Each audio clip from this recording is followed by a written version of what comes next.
Se ve interesante. ¿Te lo vas a comer? Sí, ya lo he comido y sabe muy bien. Así que tienes gusto por gran variedad de comida. Bueno, en realidad sí. Y de hecho, es lo que vamos a aprender en este episodio. El gusto, el atractivo del aroma y la sensación de tocar. Entonces, ¿esto es como un laboratorio? Ujú. ¿Tú qué haces? La tarea.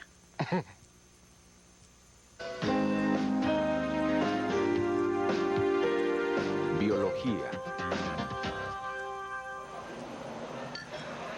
Nuestras vidas son como un buffet de experiencias, principalmente interpretadas por los sentidos. La capacidad de oler, saborear y tocar desempeñan un importante papel en cómo entendemos nuestro medio ambiente. ¡Vamos!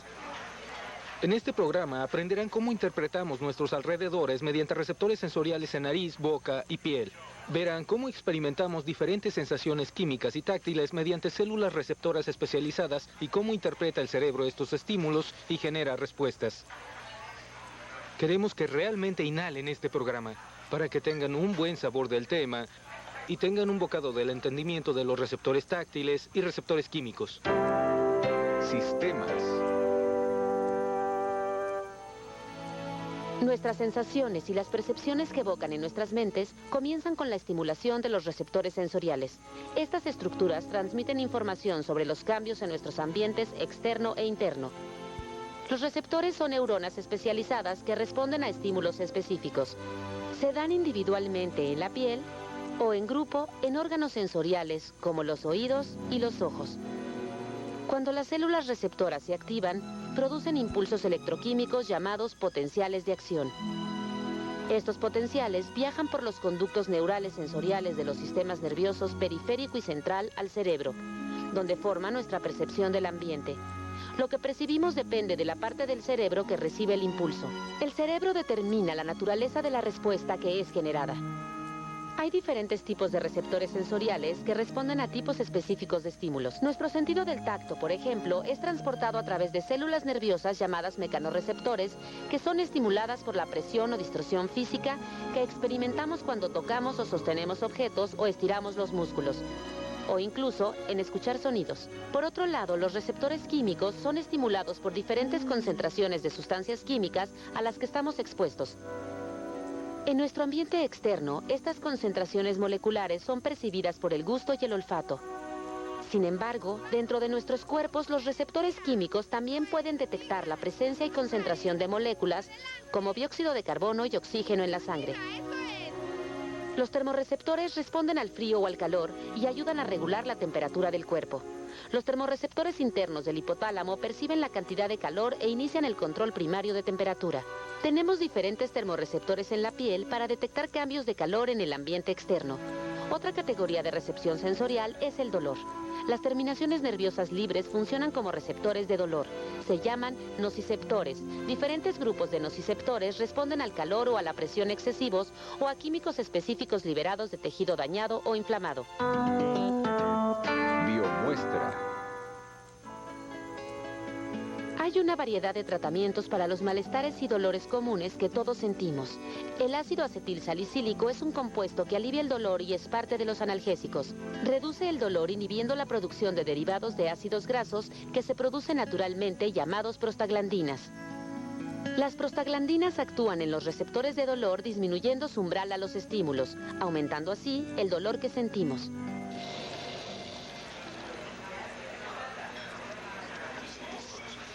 Bueno, a ver, Cam, quiero que pruebes esto y me digas qué es. Es fácil. Puede ver lo que es mientras lo prueba. ¿Y en qué afecta eso? Díganme, ¿qué importa que lo vea, lo huela o lo sienta? Entonces, esos tres sentidos trabajan juntos. Y más estrechamente de lo que crees. Vamos a hacer una prueba, ¿sí? Voy a usar mi servilleta para taparte los ojos. Cam, voltea la cabeza. Y vamos a usar esto para controlar la variable de la vista. ¿Sí? ¿Está bien así, Cam? Se siente bien. Bien. Victoria, tú llevarás el registro. Debes hacer una tabla para las diferentes muestras. De acuerdo. Oiga, no estará esperando que me lleve algo a la boca sin haberlo visto antes, ¿verdad? Tranquilo, estarás bien, estarás a salvo. Victoria pondrá un poco de comida en tu boca y tú nos vas a decir qué tal sabe. Bueno, aquí viene el primer bocado.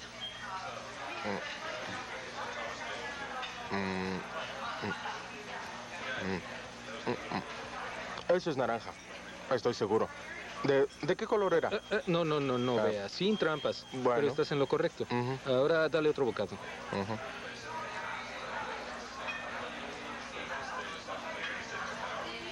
Otro.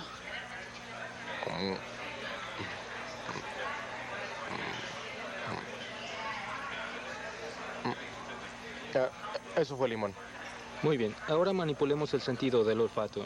Toma, Cam, son tapones para la nariz. ¿De acuerdo? Esta vez no podrás respirar por la nariz mientras pruebas. ¿De acuerdo? Victoria, le vas a dar las muestras de comida otra vez y registrarás los resultados. Ten, prueba esto, Cam. Naranja. Muy bien, Cam. Ahora prueba esto.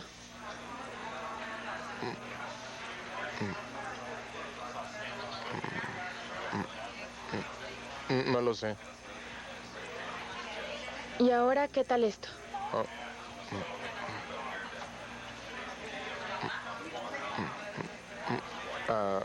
¿Limón? Solo tuviste correctas 2 de 6. ¿Qué pasó? En realidad fue extraño. No podía distinguir la diferencia entre la naranja, el limón y la toronja con la nariz tapada. ¿Por qué fue eso? Las moléculas de comida viajan por la nasofaringe a los receptores olfativos de la cavidad nasal. ¿Dijo que las moléculas viajan a los receptores televisivos? No, dije receptores olfativos. Olfativo se refiere al olfato. ¿Es decir que olemos la comida mientras la probamos? Sí, así es, exactamente. Las moléculas de comida son percibidas por las papilas gustativas mientras estimulan los receptores olfativos. Se envían mensajes de estos receptores al cerebro. Y también ayuda sentir la comida en la boca mientras uno la prueba. Eso da una impresión extra. Sí, pero como las frutas cítricas tienen básicamente la misma textura, esa sensación no me ayudó en nada. En realidad la prueba era solo del gusto, y esa era muy difícil de pasar. Nuestro sentido del olfato es mucho más sensible que el sentido del gusto. Químicos aromáticos o moléculas que surgen de la comida son elevadas a la nariz en una corriente de aire inhalado a los receptores olfativos. Estas neuronas cubiertas de mucosa tienen en la punta cilios en forma de hoja que tienen sitios en donde se adhieren las moléculas del olor. Las moléculas se disuelven en la mucosa y se adhieren a sus receptores blancos. Las neuronas receptoras envían la información por las neuronas sensoriales a los bulbos olfativos que están en la base del cerebro y que la distribuyen a varias regiones del lóbulo temporal para su interpretación. El sentido del gusto sigue un conducto neural diferente. Las moléculas del sabor son percibidas en las puntas de las células que forman las papilas gustativas en forma de cebolla en la lengua. Las neuronas sensoriales relacionadas con estas células transmiten sus mensajes al lóbulo parietal del cerebro. Nuestra percepción total del sabor es en realidad una combinación de sabor y olor. Biohecho. A diferencia de las neuronas del cerebro que deben durar toda la vida, los 5 millones de neuronas olfativas se regeneran cada mes o cada 2 meses. Ningún otro receptor sensorial se regenera. Ácido. Vaya, ese limón sí que sabía ácido. ¿Seguro que sabía ácido o solo olía ácido? Sí, buena pregunta. Los neurobiólogos intentan descubrir esto. ¿Cómo organiza el cerebro la información sensorial de los receptores olfativos? Todo parece apuntar a un esquema de codificación de los cerca de 10.000 olores distintos. La posición o ubicación del receptor parece ser la clave de ese código. ¿El sabor tiene algo que ver con dónde está la papila gustativa en la lengua? Sí, así es, correcto. Cam, vamos a ver tu lengua un segundo. ¿De acuerdo?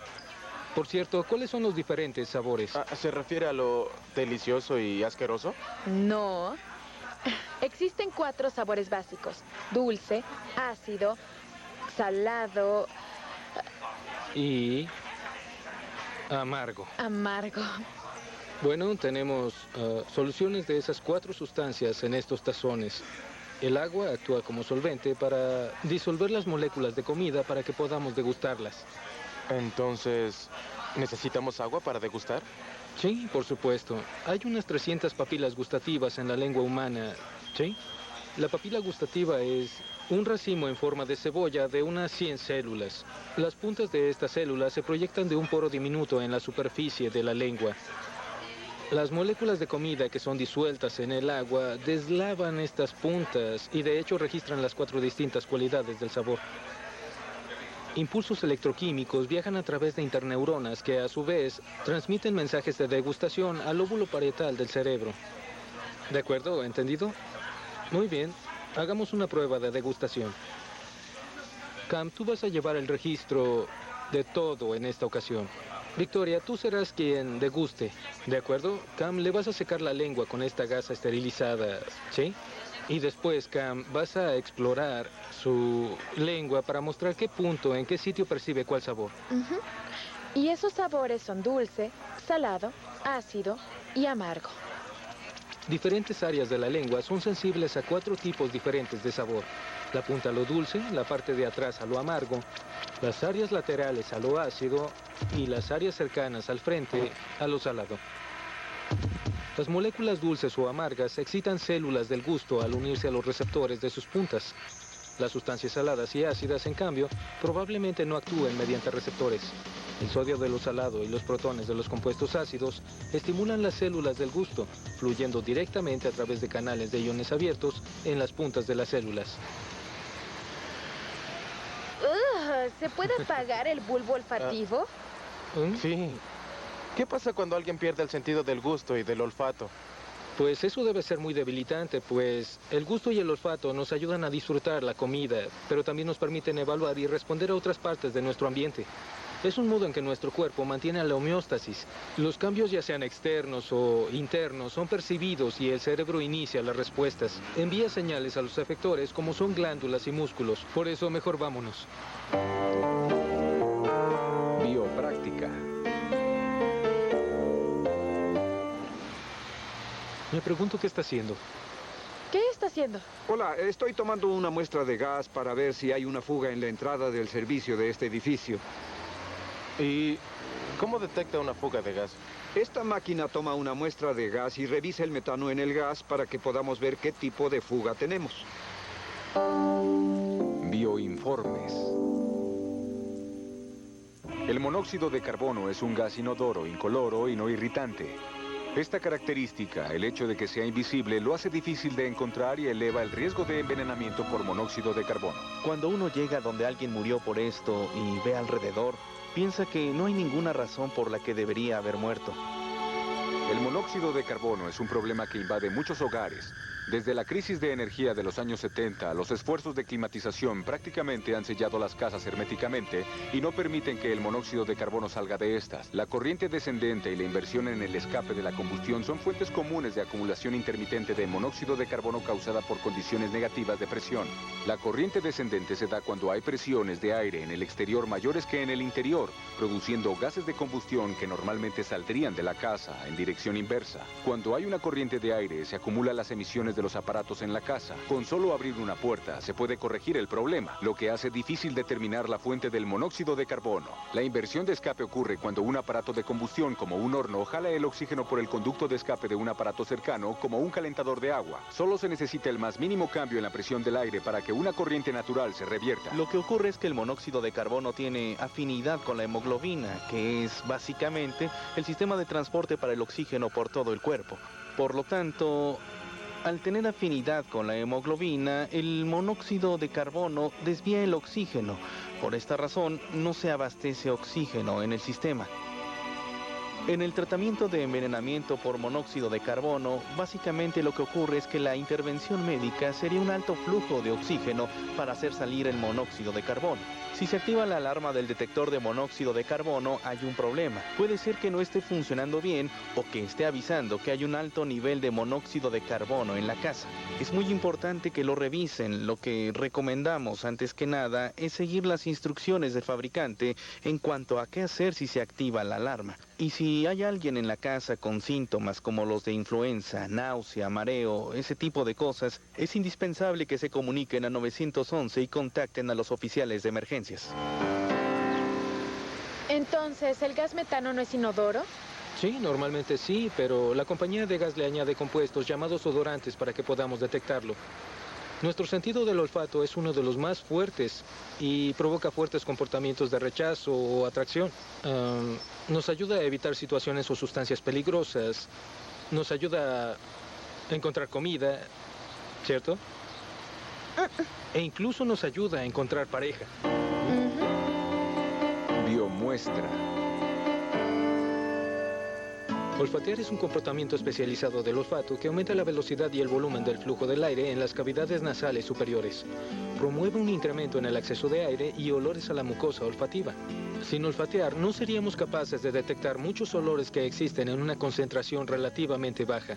Las compañías de gas ponen odorantes en el gas natural. Por ejemplo, el umbral de concentración o umbral del olor requerido es de solo 4 de 10 millonésimas de 1 miligramo de mercaptan por litro de aire. Pero debido a la difusión y dilución de estos compuestos y otros sulfuros, la compañía de gas añade esta cantidad 3.200 veces. Por seguridad, la detección debe ocurrir mucho antes de que se haya acumulado bastante gas para que el riesgo de explosión sea reducido. Muy bien, muchachos. Uno para ti y uno para... ¿Qué pasa? Me corté. Eso duele mucho. Era broma. Para demostrar algo, ¿por qué las cortadas en la superficie de la piel duelen tanto? ¿Tiene que ver con las células receptoras? Receptores de dolor. Sí, correcto. Por eso duele tanto. Cuando los tejidos se dañan y se liberan químicos, la bradiquinina, las histaminas y la serotonina son liberadas y estimulan estas terminaciones nerviosas. Esto activa señales de dolor. Cualquier estímulo lo bastante fuerte puede provocar una gran respuesta. Entonces, no solo una cortada, sino también un pellizco. Sí, así es.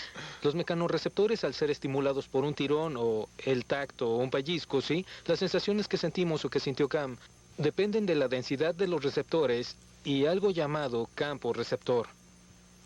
Creo que puedo sentir que hay una investigación en camino. Así es. Vamos a ver qué pueden descubrir ustedes dos. Bueno, ¿cómo vamos a probar la relación entre el campo receptor y las diferentes áreas de la piel? Pues tendremos que usar la misma cantidad de presión en los calibradores a diferentes distancias. Sí, también en diferentes ubicaciones. Muy bien. Cada neurona sensorial es sensible a estímulos dentro de cierta área llamado campo receptor, donde la densidad o el número de neuronas sensoriales es alta en cierta región de la piel. El campo receptor de cada neurona es relativamente pequeño. Estas áreas serían las más sensibles. Las regiones con la menor densidad tienen receptores con los mayores campos receptores. La sensibilidad de cada región puede ser determinada por cómo se sienten 1 o 2 puntos. Moviendo los puntos del calibrador 5 milímetros más cerca cada vez, repetimos la prueba de tacto hasta que solo se sienta un punto. Haremos esto en diferentes ubicaciones, en áreas donde la densidad de los receptores es baja. Los 2 puntos, aún con algo de distancia entre ellos, se sienten como uno solo. Esto debe ocurrir porque en el área solo hay un receptor. La distancia a la que no se puede distinguir entre 2 puntos se llama umbral del tacto entre 2 puntos. En las áreas con más receptores se pueden distinguir 2 sensaciones táctiles separadas aun cuando éstas estén muy cerca. Bioresultados.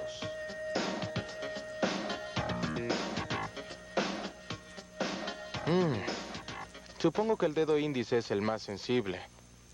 Debe tener el mayor número de receptores en los menores campos receptores. Sí, así es. Tiene el menor umbral de tacto entre 2 puntos, a diferencia de la espalda, que es la menos sensible y que tiene el mayor umbral. Correcto. ¿Y qué nos dice esto sobre las diferentes áreas de la piel? Bueno, que no todas las regiones tienen el mismo número de receptores. Muy bien, ya tienen el toque. El siguiente paso es ver cómo interpreta el cerebro las diferentes sensaciones táctiles.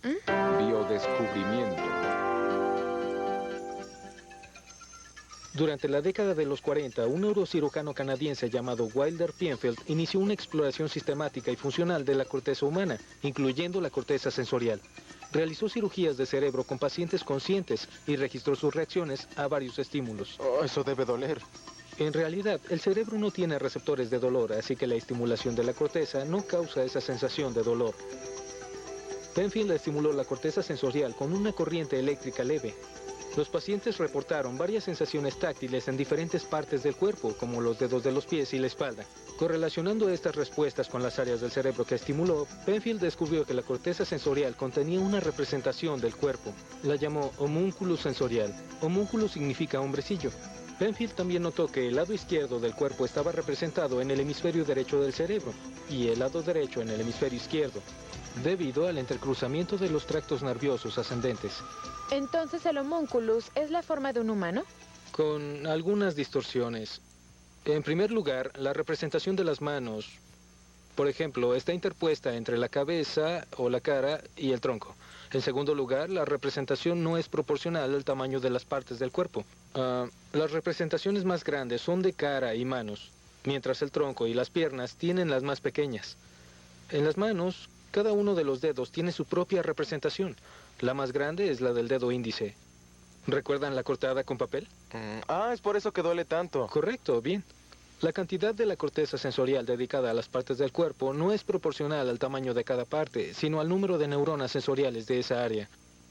Por ejemplo, dentro de la cara, los labios tienen la mayor representación porque...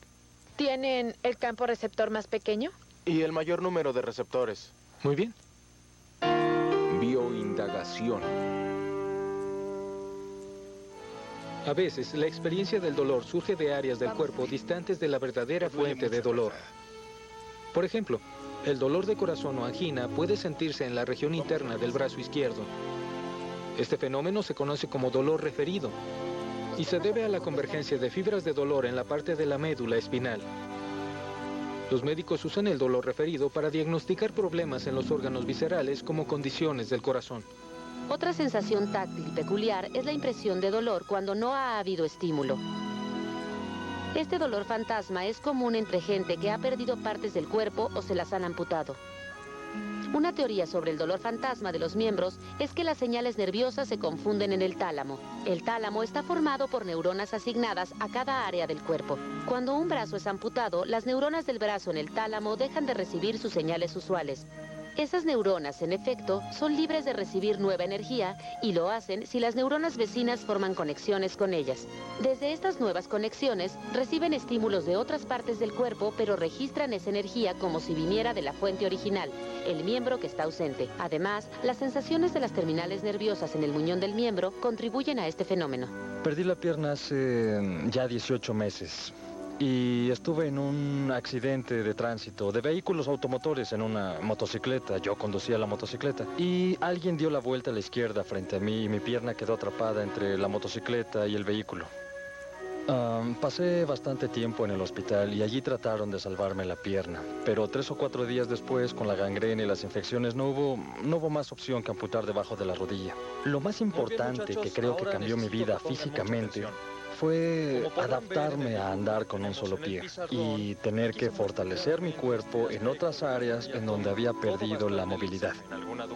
Lo más difícil y con lo que tengo que seguir viviendo es tener que levantarme en la noche y saltar en plena oscuridad sin caerme de bruces para ir al baño, porque no se puede usar prótesis por las noches. Hay que dejar que el miembro o lo que queda del miembro respire por las noches. Un día, después de mi amputación, estaba acostado en la cama del hospital y puedo recordar vívidamente que sentía mi pie como si estuviera en una bolsa de agua caliente o como en un útero.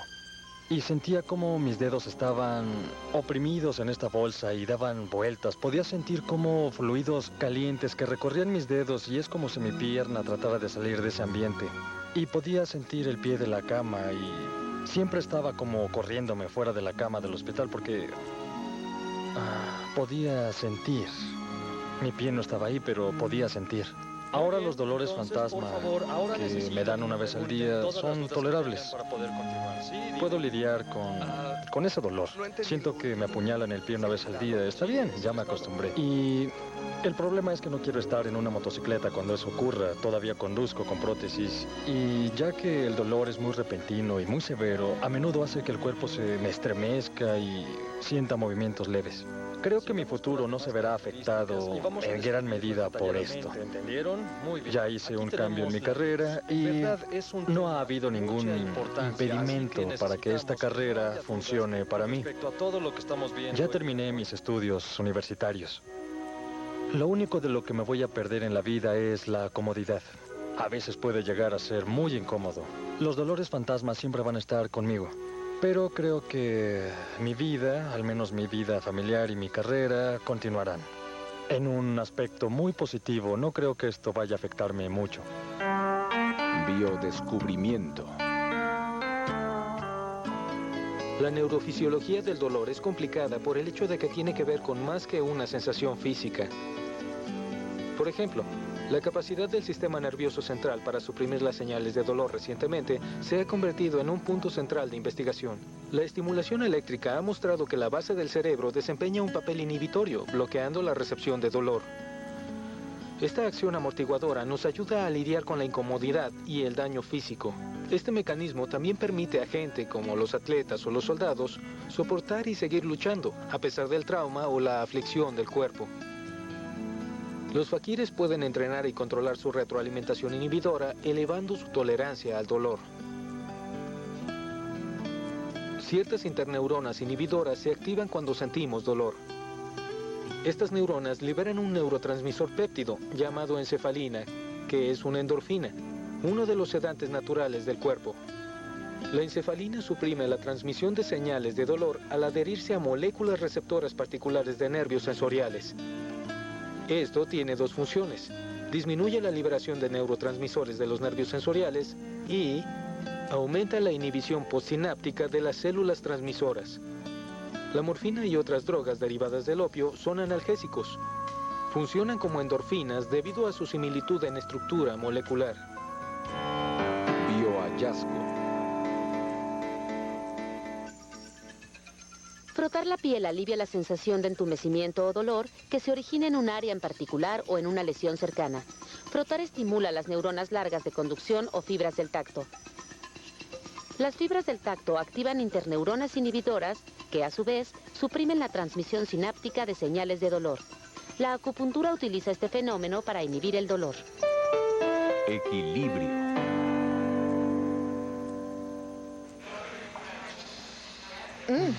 He de decir que este programa ha sido muy gustoso. Sí, y también un poco doloroso. ¿No hueles algo? Espero que hayamos ayudado a dejar claro cómo percibimos nuestros alrededores mediante receptores químicos o receptores olfativos y receptores táctiles. Nuestra interpretación sensorial del mundo es esencial para regular nuestra fisiología y adaptarnos al medio ambiente.